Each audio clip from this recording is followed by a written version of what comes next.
जागा काँग्रेसच्या आणि शिवसेना आणि शेतकरी संघटना असे मिळून 18 जागा कोल्हापूरमध्ये त्या ठिकाणी मिळालेल्या आहेत आणि मला वाटतं या सगळ्या प्रतिकूल परिस्थितीमध्ये घवघवीत यश म्हणणार नाही, परंतु किमान आम्ही प्रत्येक तालुक्यामध्ये त्या ठिकाणी पोहोचलो.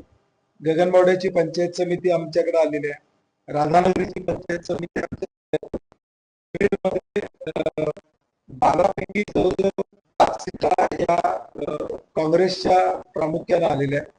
3 दक्षिणमध्ये आणि 2 करवीर मतदारसंघामध्ये आणि जवळजवळ 9 पंचायत समितीच्या जागा, 8 पंचायत समितीच्या जागा या करवीरमध्ये आम्हाला काँग्रेस पक्ष म्हणून त्या ठिकाणी यश मिळालेलं. जिल्ह्यातल्या काँग्रेस, स्वाभिमानी शेतकरी संघटना व शिवसेना उद्धव ठाकरे गट यांच्या कार्यकर्त्यांचं मनापासून मी अभिनंदन. ऍब्सोल्यूट मेजॉरिटी राधा नाही. आता काही ठिकाणी आता तिकडे नाराज झाले तर आता करवीरमध्ये कोणाला सभापतीपद पाहिजे असलं तर आम्ही देऊ ना. आपण एक बघितलं पाहिजे की 3 सत्ताधारी पक्ष आहेत आणि आम्ही एक बिगर सत्तेत असणारा पक्ष, आम्ही त्यांच्याशी लढाई करतो. मंत्रीपद त्यांच्याकडे आहेत. आज सत्तेत असणारे जवळजवळ आता निवडून आलेले 5 उमेदवार असे आहेत की मी सांगू शकतो की जे माझ्याकडे उमेदवारी मागितली होती, परंतु सत्तेमुळं काही परवानग्या, काही अडचणीमुळे तिकडे गेले.